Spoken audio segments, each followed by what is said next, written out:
Hi, everybody. Thank you for tuning into my YouTube channel, Self-Publishing 101 with Lorenzo Monza. So today we are going to talk about covers, book covers.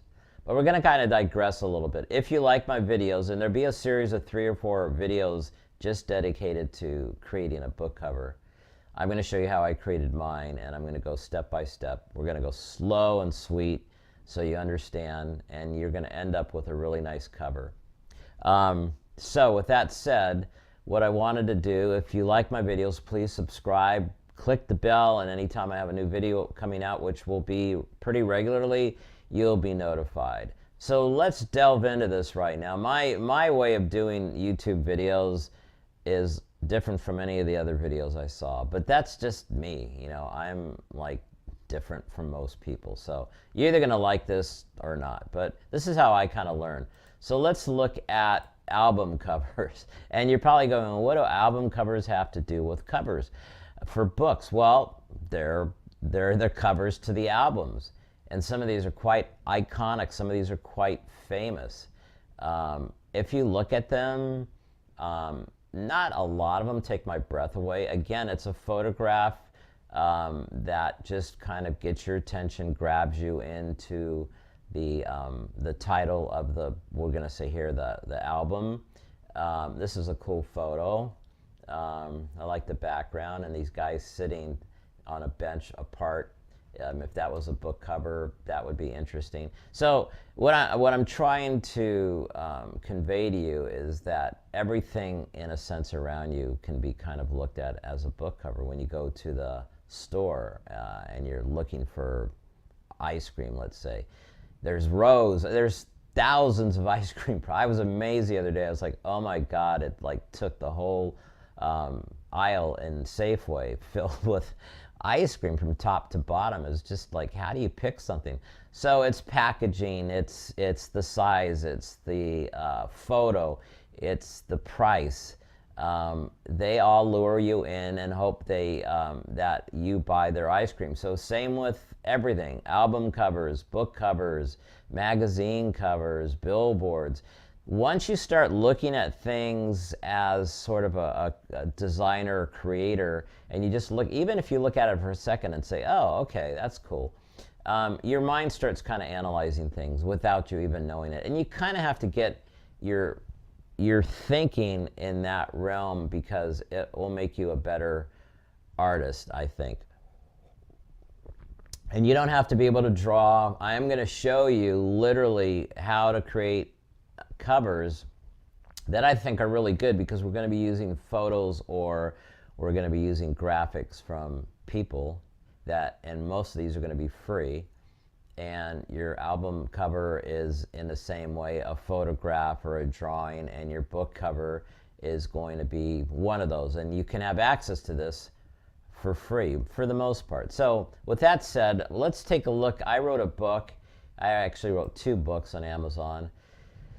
So The Little C is a book that I wrote, and I created this cover myself. It's nothing great. The cool thing about the cover are the family. So you've got, I think, a mom and a child holding hands, and the book is about a little kid who gets cancer and his family, how they fight it together. The background, I actually got this background on a website I'm going to show you, and I kind of muted it and faded it out. The title, The Little C, is a font that I found that I really kind of like, because the story is about a family and about a kid, and that's a symbol for lymphoma. So I put that on there, and I had to kind of drag it on and put it on there, and I was like, do I like it? Don't I like it? And I thought, well, yeah, I think I'll keep it. And then I wrote sort of an add-on to this book. It's a revised and expanded edition, because the book only takes place in the first year, but my cancer went on for 5 years, and then I had to have a bone marrow transplant.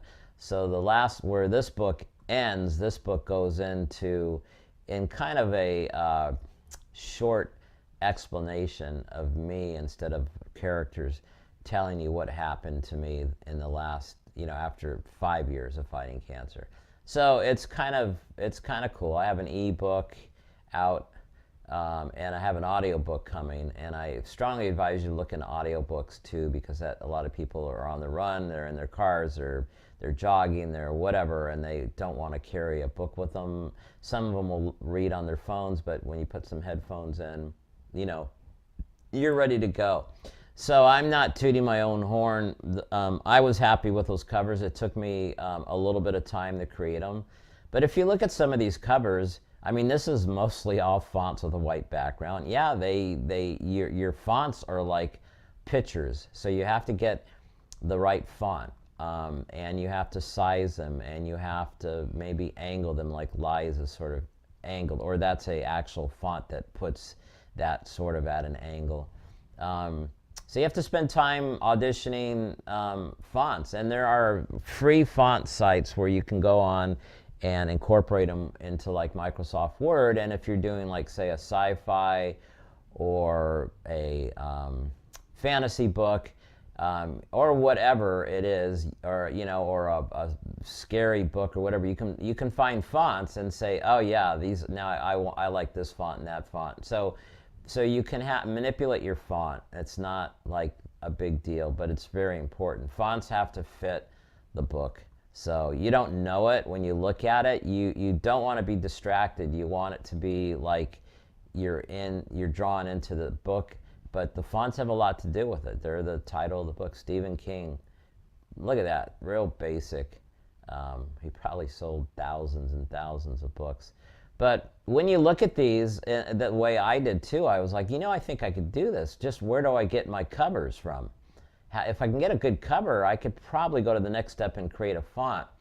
I'm going to show you all that stuff. And you can do it. I literally am telling you, and it's not hard. If I can do it, you can do it. So we're looking at different. The other thing I wanted to explain, these are how they're numbered, the number 48 best-selling book. But let's go to number 1.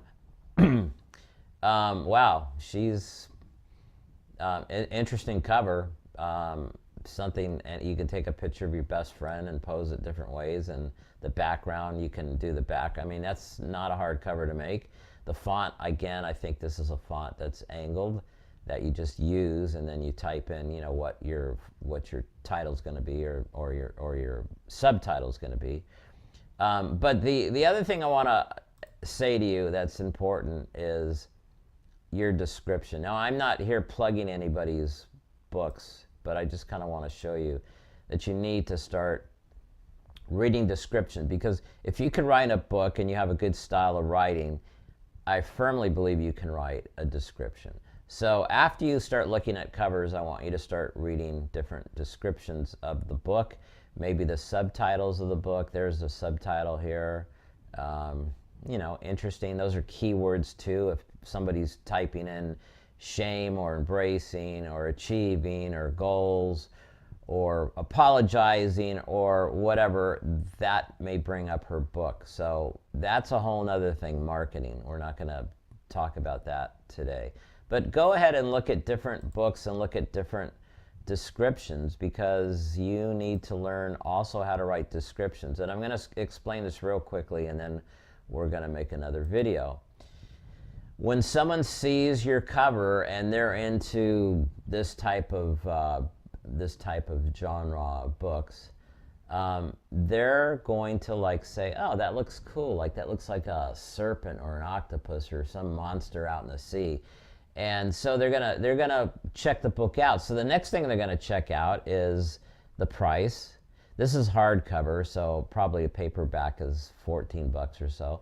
And then they're gonna read the description, because does the description tell you enough to make you want to buy the book? Like, yeah, this sounds right up my alley. So you got to work on description. You notice this description is a little bit different. There is a way, and I will show you in one of the videos how to get your fonts and be able to do like bold and italicized fonts and things like that that you can't do on Amazon. But you also know, we'll call these little bullets here, that he's got these that again are like get your attention, get your attention. They make you kind of want to read each of those sentences there, and then with the description of the book here. So that's another thing you've got to say, wow, look at this person actually kind of set up their description a little bit differently. And this is important, and a lot of people miss this. It's not hard to do. I'm going to show you how to do it in the next few videos. So you thought about your story, you started writing your story, you finished your story, you edited your story, you got it proofread, you looked at your spelling, you edited it, and now you're ready to go to the next step and get it published. So you have to make a cover, you have to have a description. When it goes on Amazon, you want it to look as good as you can. And so with that said, we're gonna quit, and we're gonna work on another video, and we'll post those as they're finished. So stick with me, because the next video we will get into the meat and potatoes on how to find covers. I have a website that I really like, and I'll show you some tricks, and you'll be able to make a cover just like I did.